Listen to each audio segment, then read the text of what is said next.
Today, for table topics, we're going to answer questions from the presidential debates. Oh, no. As though we are presidential candidates. Finally. So don't feel like you need to express your personal political views. Don't feel like you even need to answer the questions. The candidates don't either. Buy all you want. Buy all you want, yep. You're welcome to answer the questions as though you were one of the actual candidates. Trump, Clinton, a third party candidate. You're just running on your own. You got invited to the debates. Have fun with it. To start off, do we have any volunteers to go first? Patrick wants to go? All right. Come on up, Patrick. You got my vote. I'm going to need a choice of topics. Okay, you ready? Just not the tape. So, Supreme Court, immigration, WikiLeaks, the economy, or ISIS, Syria, and Iraq? Economy for Economy it is.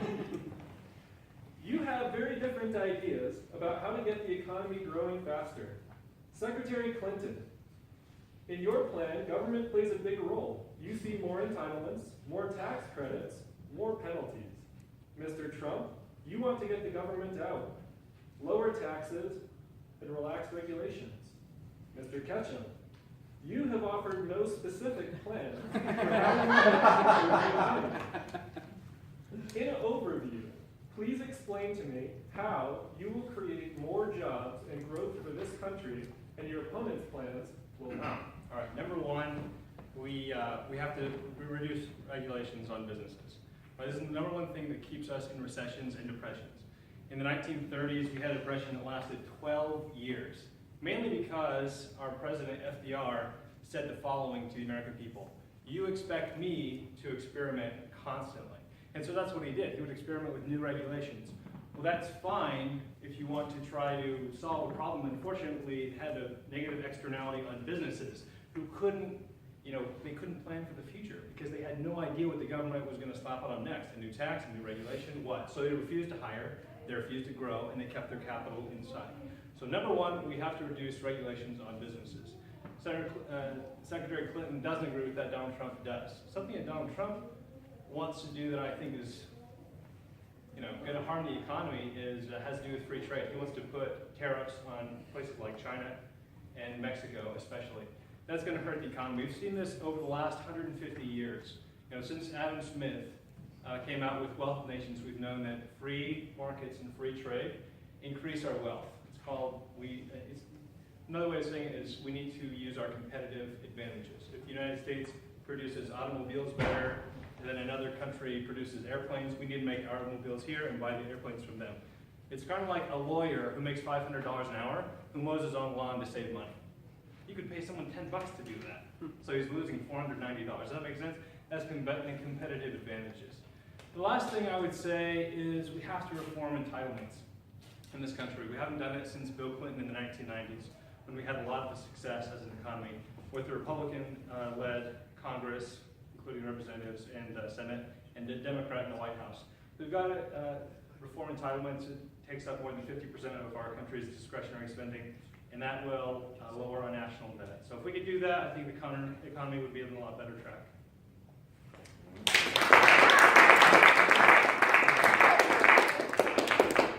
The curl would be fast. Anyone want to follow that? You should have gone last. I haven't done it forever, so You want to go? All right, come on up. Let's hear your name. Sanjay Bhatia.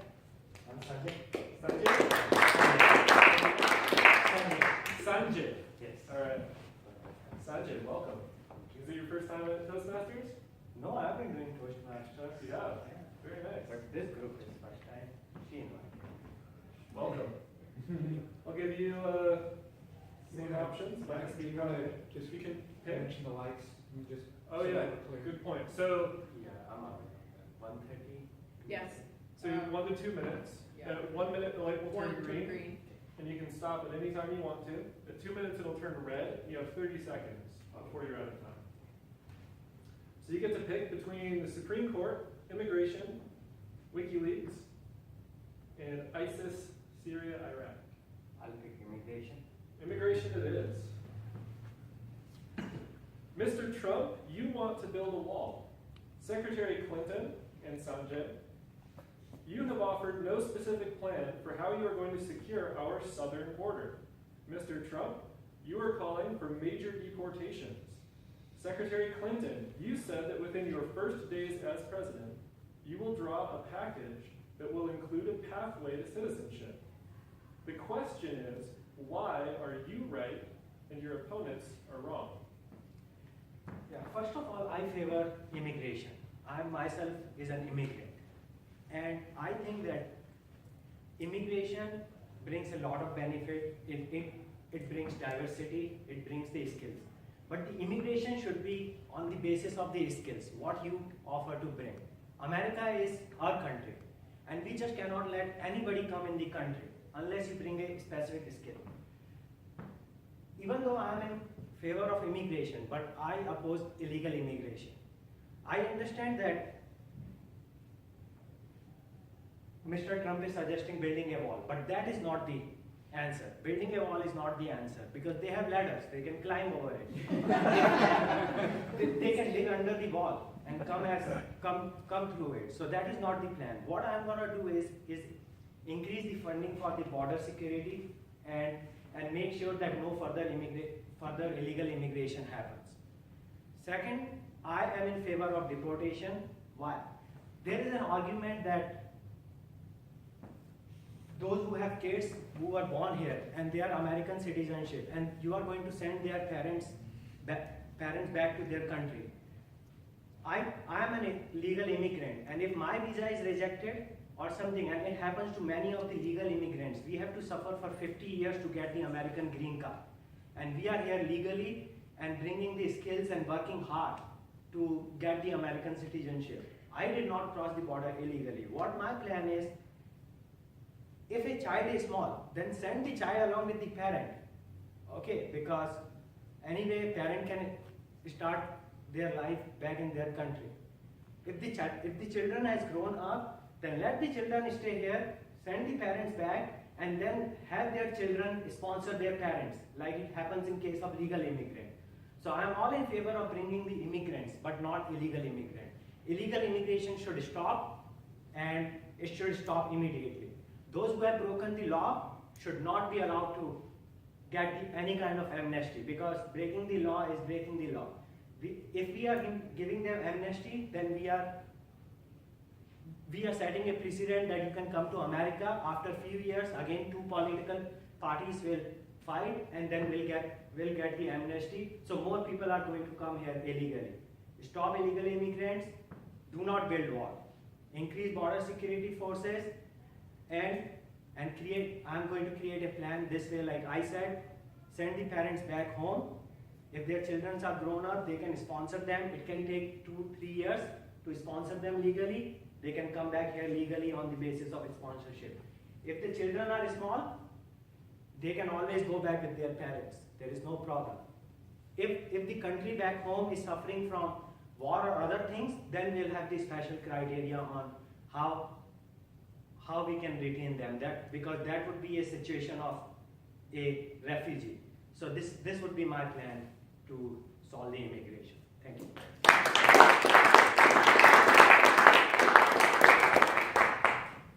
Thank you, Sanjay. Do we have any more volunteers today?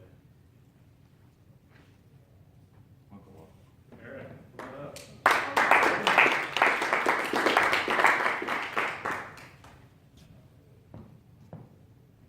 Remaining topics we have are Supreme Court, WikiLeaks, ISIS, Syria, and Iraq.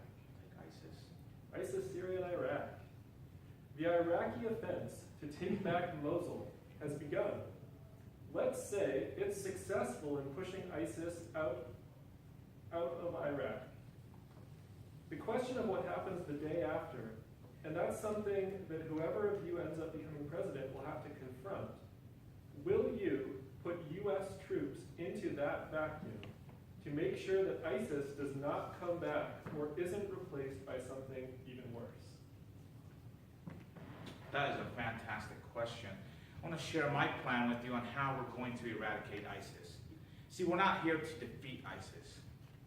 We need to eradicate ISIS from off the face of the map, off the face of the world. And there is only one way to do it. And unfortunately, it requires a great deal of sacrifice from the American people. We need to put boots on the ground. We need to chase ISIS. We need to make sure that we are the front runner in Mosul in trying to get rid of ISIS, in trying to defeat them. We will never defeat terrorism unless we are willing to do what it takes to defeat them. I want you to think about our past history. I want you to think about World War II. I just got finished reading that Killing of the Rising Sun, how the United States came to defeating Japan. It was an incredible story. It was an incredible story of sacrifice from the American people. I want you to think about, maybe you've been affected by those sacrifices. Maybe you have family members in the past that gave up their life or went to war so that we could be here, so that we can enjoy the freedoms that we have today. That is the type of sacrifice that it's going to take to defeat terrorism. We have to know our enemy, and once we know our enemy, we have to be willing to fight the battle on their terms. Will there be casualties, innocent people? Surely there will be. No war is perfect, war is messy. But us as Americans have to come to the determination, have to come to the conclusion that in order for us to defeat ISIS, we have to make it messy. We are going to have to do what it takes to eradicate ISIS. And that means chasing them into any cave that they go into. And not stopping until the job is done. When I become president, I will not come out and declare victory until every single last ISIS fighter has been terminated. Mr. Toastmaster.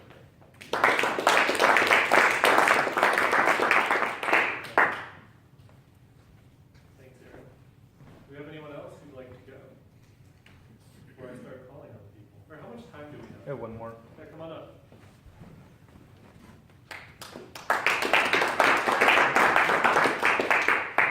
Steve, right? Steve. Welcome up. You get to pick between the Supreme Court and WikiLeaks. Let's try the Supreme Court. All right. Where do you want to see the U.S. Supreme Court take the country? And secondly, what's your view of how the Constitution should be interpreted? Do the founders' words mean what they say, or is it a living document to apply responsibly according to circumstances?